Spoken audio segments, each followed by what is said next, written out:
नमस्कार दोस्तों, स्वागत है आप सभी का online data for study YouTube channel पर। इस वीडियो में हम बात कर रहे हैं कई बड़ी और लेटेस्ट अपडेट के बारे में जो कि संबंधित है 12वीं तक के स्कूलों को बंद करने के जो आदेश हैं वो जारी कर दिए गए हैं। 12वीं तक के स्कूल अगले आदेश तक बंद रहेंगे।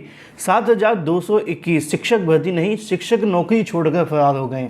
जी हाँ दोस्तों, 7,221 जो शिक्षक है वो नौकरी छोड़कर जो फरार है वो होते हुए दिखाई दिए हैं।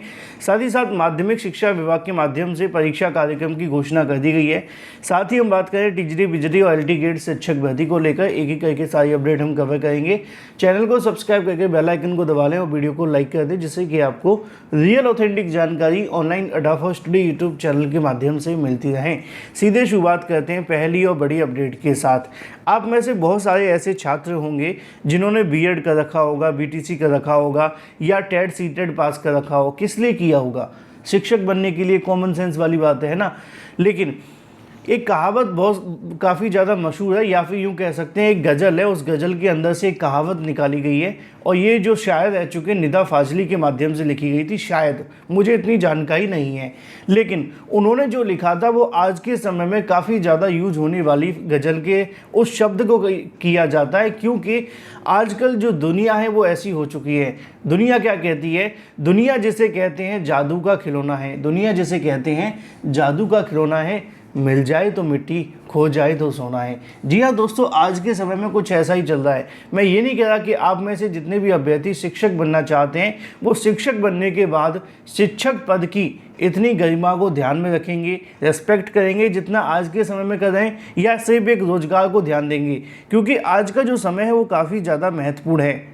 जब तक कोई चीज़ मिलती नहीं है तब तक तो बहुत अच्छी लगती है, और जब मिल जाती है तो समस्या हो जाती है। ये प्रेम विवाह के अंदर भी हमने देखा है। जब तक लव मैरिज होना जाए तब तक कोई दिक्कत नहीं है, फिर बताया जाता है कि ज़्यादातर जो केसेस है वो डिवोर्स तक चले जाते हैं। तो ये चीज़ आप सभी के लिए उतनी ही है कि हमें जिस चीज़ से प्रेम करना है उसको एक अंतिम क्षणों तक कहीं ना कहीं पहुँचाने की कोशिश करनी है।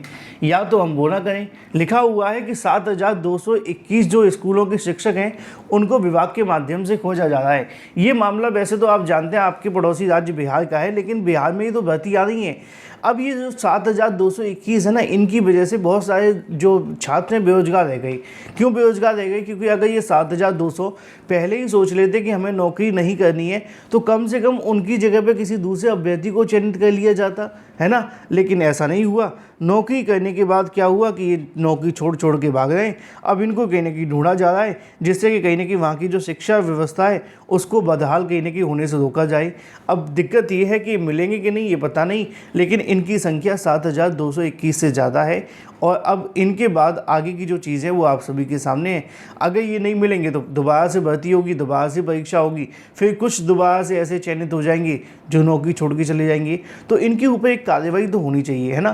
किसी नौकरी में आप लगे हैं तो आप ऐसे नौकरी नहीं छोड़ सकते। आपकी क्या राय है वो महत्वपूर्ण है, कमेंट करके बताएं। बात कर लेते हैं अपनी अगली अपडेट के बारे में, जो कि संबंधित है 5 साल तक रिजल्ट और 1 वर्ष तक नियुक्ति के लिए इंतजार। जी हाँ दोस्तों, यहाँ बात की जा रही है एलटी गेट शिक्षक भर्ती के लिए। तकरीबन 5+1 यानी कि 6 साल हो जाने के बाद राजकीय विद्यालयों में सहायक अध्यापक एलटी गेट भर्ती के लिए परीक्षा में शामिल अभ्यर्थी अवशेष सूची के लिए 5 साल से इंतजार करना पड़ा। जब रिजल्ट आया तो उसके बाद में 1 साल और नियुक्ति की नहीं मिली। वहीं प्रवक्ता के पदों पर चयनित अभ्यर्थियों का भी यही हाल है। ये सभी नियुक्तियां माध्यमिक शिक्षा विभाग को करनी है। एलटी गेट शिक्षक भर्ती के विज्ञापन साल 2018 में निकाला गया था, जिसके तहत विभिन्न विषयों के 10,768 पदों पर भर्ती होनी है। ये भर्ती काफ़ी विवादित रही। पेपर लीक के आरोप में तत्कालीन परीक्षा नियंत्रक को जेल जाना पड़ा। उत्तर प्रदेश लोक सेवा आयोग ने जून 2023 और जुलाई 2023 में 2 चरणों की जो यहाँ पर सूची है उसको जारी किया, जिसको आप वेटिंग लिस्ट कह सकते हैं। और सूची जारी कर विभिन्न विषयों में 775 अभ्यर्थियों को चयनित घोषित कर दिया। वहीं 7 से लेकर 24 जुलाई तक 2023 से की अगर बात की जाए 16 से लेकर 17 अगस्त तक इन अभ्यर्थियों के अभिलेखों के सत्यापन की प्रक्रिया पूरी कर दी गई। 1 साल का समय बीत जाने के बाद अभी तक इनको जो नियुक्ति है वो नहीं दी गई है।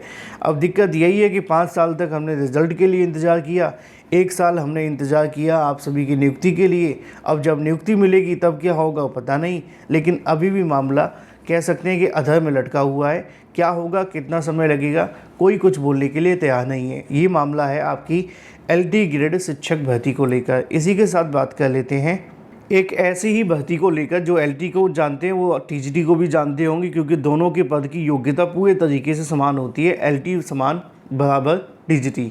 अब दिक्कत यह है कि टीजीटी के अंदर भी 2013 के नियुक्ति पत्र की मांग को लेकर चयनित कोर्ट चले गए हैं। नियुक्ति पत्र जारी करने की मांग को लेकर टीजीटी 2013 के चयनित अभ्यर्थियों ने हाईकोर्ट का दरवाजा खटखटाया है। कोर्ट में उनकी याचिका पर उत्तर प्रदेश शिक्षा सेवा चयन आयोग से जवाबी हल्फनामा तलब किया गया है। जवाबी हल्फनामा के अंदर उनको जानकारी देनी है कि जो लंबित याचिका राजीव सिंह के माध्यम से दाखिल की गई है उसको कहीं ना कहीं उनकी तरफ से जो प्रकाश पाड़िया जी हैं उन्होंने सुनवाई करते हुए बताया कि अदालत ने अलीगढ़ के पंकज कुमार व 4 अन्य की याचिका में दाखिल कर याचिकों का कहना है कि उत्तर प्रदेश शिक्षा सेवा चयन आयोग टीजीटी 2013 की लिखित परीक्षा साल 2015 में हुई थी। 16 में इसका इंटरव्यू हुआ। 17 में सभी विज्ञापित पदों को घटाते हुए अंतिम परिणाम घोषित कर दिया। इसके खिलाफ कई अभ्यर्थियों ने 2018 में याचिका दाखिल की। इसमें कोर्ट के विषयों के विज्ञापित पदों पर अंतिम चयन सूची जारी करते हुए विद्यालय आवंटित करने का आदेश दिया। इसके अनुपालन में चयन बोर्ड ने 1167 चयनित अभ्यर्थियों के पैनल जारी कर दिया और 860 चयनितों को नियुक्ति दी, जबकि 307 चयनित अभ्यर्थी आज तक ना तो नियुक्ति पत्र पाए हैं ना विद्यालय आवंटित किया गया है। इस संबंध में याचियों ने चयन आयोग को प्रत्यावेदन दिया था, लेकिन अभी तक उसके बारे में भी कोई जवाब याचियों को नहीं मिला। इसी बात से नाराज अभ्यर्थियों ने अब कोर्ट में याचिका दाखिल कर दी है कि भाई इनको भी नियुक्ति पत्र दिया जाए। अब ये मामला आपकी टीजीटी से संबंधित है। इसी बीच बात कर लीजिए अपनी अगली अपडेट के बारे में, जो कि संबंधित है कार्यालय सचिव माध्यमिक शिक्षा परिषद उत्तर प्रदेश प्रयागराज के माध्यम से माध्यमिक शिक्षा विभाग की तरफ से अपनी जो परीक्षाओं को लेकर कार्यक्रम में घोषित कर दिया गया है। शब्दांत में सूचित किया जाता है कि माध्यमिक शिक्षा परिषद की ओर से उत्तर प्रदेश द्वारा आयोजित हाई स्कूल व इंटर बोर्ड की परीक्षाएं 2025 के लिए कार्यक्रम घोषित कर दिया गया है। ये परीक्षाएं 24 से लेकर 12 मार्च के बीच में संपादित होती हुई दिखेंगी, जिसके बारे में जानकारी आप सभी को यहाँ पर देखने के लिए मिल जाएगी। अगर बात की जाए जो पूरा का पूरा कार्यक्रम में जारी कर दिया गया है। 12th का कार्यक्रम जब आता था हमारे समय में तो हम सुबह के समाचार पत्रों का इंतज़ार करते थे, क्योंकि उसी में कार्यक्रम आता था। लेकिन अब ऐसा नहीं है, अब तो बोर्ड की ऑफिशियल वेबसाइट पे सारी चीज़ें मिल जाती हैं, क्योंकि हमारे समय फ़ोन नहीं होते थे लेकिन वो बटन वाले आते थे, है ना। तो मुद्दे की बात ये है। इसी के साथ अब 10th और 12th के एग्ज़ाम शुरू हो गए। बात कर लेते हैं अपनी अगली अपडेट के बारे में, जो कि संबंधित है प्रदूषण के चलते 12वीं तक के स्कूलों को बंद करने का आदेश दिया गया है। ये स्कूल 1-2 दिन के लिए बंद नहीं किए गए, अगले आदेश तक बंद किए गए। अगले आदेश में हफ्ता भी हो सकता है, 10 दिन भी हो सकता है, महीना भी हो सकता है।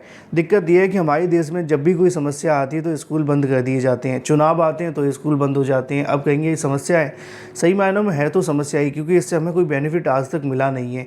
जितने वादे चुनाव के समय होते हैं उसके 1% पूरे नहीं होते, है ना। तो जब भी कोई समस्या आती है तो स्कूल बंद हो जाते हैं, चाहे फिर वो चुनाव हो या दंगे हों या कोई इसी तरीके की अगर बात की जाए कोई ऐसी घटना संवेदनशील हो जिसके चलते विद्यालय बंद करने पड़े, या ऐसे कहीं ना कहीं जो प्रदूषण है वो आ जाए तो विद्यालय बंद करने पड़ते हैं। गर्मी आ जाए तो छुट्टी, सर्दी आ जाए तो छुट्टी, यानी कि बस एक मौका चाहिए छुट्टी होने का, कुछ भी आ जाए। फिलहाल मुद्दे की बात यह है कि 12वीं तक के विद्यालयों को बंद करने का आदेश दे दिया गया है और ये आदेश अगले आदेश तक लागू होगा। जब तक अगला आदेश लागू नहीं हो जाता तब तक ये वाला आदेश प्रभावी है। समझिए ना आदेश वाली कहानी। Thank you for watching this video.